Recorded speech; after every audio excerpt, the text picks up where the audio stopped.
Jadi semula di daerah Rafah, tempat pengungsian perbatasan dengan Mesir, biasanya cuma ada sekitar 300 sampai 400 ribu pengungsi.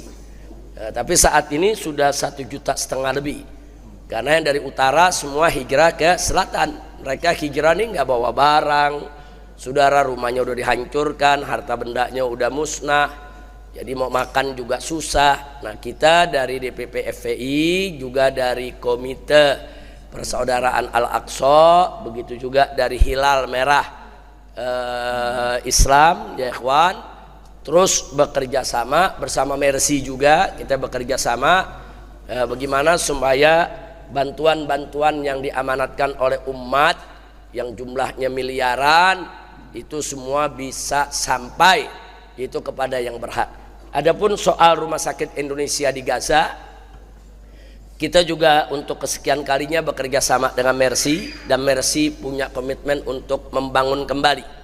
Karena kemarin sempat dibom, bahkan sempat dirampas dan dijadikan sebagai markas tentara Israel.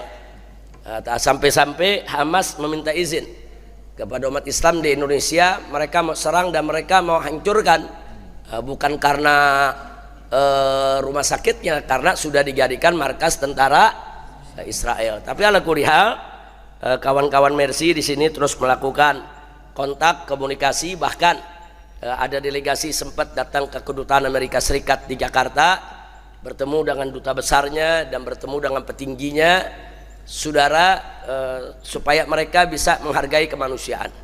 Jadi terus ada tekanan-tekanan, akhirnya Amerika sendiri yang menekan Israel untuk keluar dari rumah sakit tersebut. Saat ini rumah sakit tersebut sudah tidak lagi diduduki oleh tentara Israel, mereka sudah cabut semua, tapi memang kerusakannya cukup parah. Dan saat ini masih ada polis lain, masih ada tanda kuning itu dilingkari, sehingga kita belum bisa membangun kembali.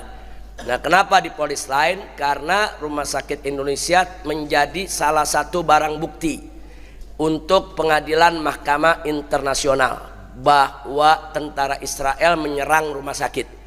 Nah, jadi barang bukti itu jangan kita rubah dulu. Nah, karena itu salah satu barang bukti di Mahkamah Internasional adalah rumah sakit Indonesia yang dibom oleh Israel. Dan beberapa hari yang lalu juga, 4 hari yang lalu ya, Sekjen FPI yaitu Habib Ali bin Abu Bakar Al-Attas bersama Pak Aziz Yanwar, yaitu sebagai ketua advokatnya FPI, hadir di konferensi internasional ahli hukum sedunia, yaitu di Turki, dan hasilnya cukup bagus. Jadi para pakar hukum dari mana-mana, dari Amerika, dari Inggris, dari Eropa, dari negara-negara Arab, dari Indonesia, sepakat bahwa rame-rame ingin terus mendorong, mendukung, membela, mengawal supaya Mahkamah Internasional bisa segera memutuskan kalau Israel sebagai penjahat perang, sebagai pelaku genosid. Nah, jadi ini dan nggak sampai di situ, Sekjen FPI juga di sana mengambil kesempatan, karena konferensi itu yang paling utama tentang Palestina, tapi yang kedua adalah tentang penegakan HAM di dunia. Yaitu dimanfaatkan oleh FPI untuk menyampaikan soal KM50 ya ikhwan. Jadi disampaikan di sana, dan akhirnya banyak ahli-ahli hukum dari berbagai dunia tertarik dan mereka minta data, kita berikan datanya, saudara. Karena sebagaimana saya sampaikan, saya sudah bersumpah berkali-kali bahwa para pelaku pembantaian 6 laskar di KM50 akan kami kejar dari dunia sampai akhirat. Kita tidak akan pernah diam, mau nasional mau internasional akan kita kejar. Saya nggak peduli, mau mereka mau marah, mereka mau melakukannya lagi, silakan. Jadi bagi kami bahwa para pembantai laskar di KM50 mereka adalah penjahat kemanusiaan. Mereka telah melakukan pelanggaran HAM berat, yaitu di mana mereka menyergap tanpa hak, kemudian mereka menculik, menyiksa, membunuh, kemudian memfitnah. Nah, ini kejahatan luar biasa. Udah begitu organisasinya dibubarkan. Ditambah lagi pimpinan-pimpinan FPI-nya ditangkepi, saudara. Nah, ini nggak bisa dibiarkan. Kita lihat aja. Insya Allah nanti 2024 kita mendapat pemimpin yang baik. Semua pelaku KM50 akan kita kejar ya kawan. Biar mereka semua membusuk dalam penjara. Jadi jangan dipikir kita ini akan bernegosiasi, kita akan deal, kita akan damai. Oh enggak, ini urusan nyawa. Kami akan kejar mereka dari dunia sampai akhirat.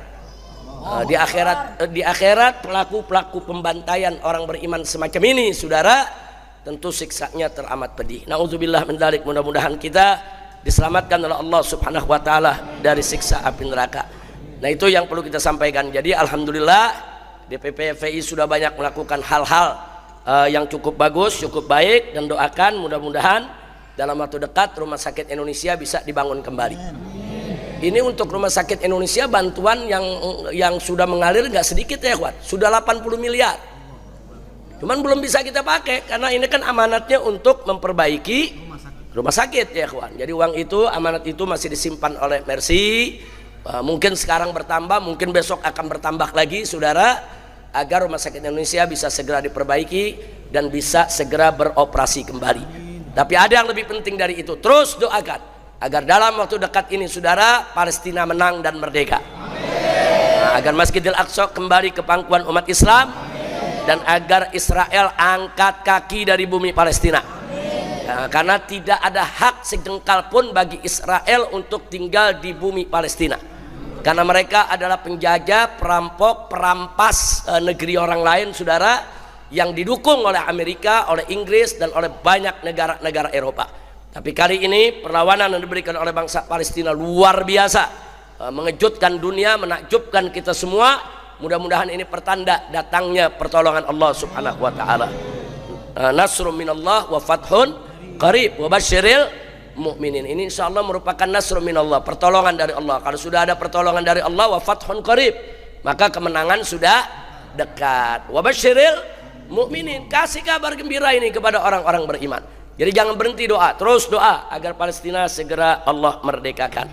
Dan mudah-mudahan 2024 ini kita mendapat pemimpin yang bagus, pemimpin yang baik, pemimpin yang jujur, pemimpin yang siap untuk menegakkan keadilan, melawan kezaliman, memberantas korupsi, dan siap mensejahterakan rakyat, serta membawa Indonesia sebagai baldatun thayyibatun wa rabbun ghafur, insyaallah. Ya, baik, sekali lagi terima kasih kepada para ustadz di sini semua, juga kepada Ayah Dedeng yang luar biasa dalam usia yang sudah cukup lanjut, tapi semangat mudanya terus beliau itu menjaga daripada segala kegiatan yang ada di Masjid Al-Islah. Begitu juga semua pengurus yang tidak saya sebutkan satu persatu, dan juga di sini Habib Idrus, begitu juga Dr. Fikri Bareno yang hadir bersama kita di tempat ini. Mudah-mudahan perjuangan kita semua diberikan kemenangan oleh Allah Subhanahu wa taala. Ala hadhihi niyyah wa likulli niyatin salihah wa ila hadratin nabiyil mustafa sallallahu alaihi wasallam. Al-Fatihah.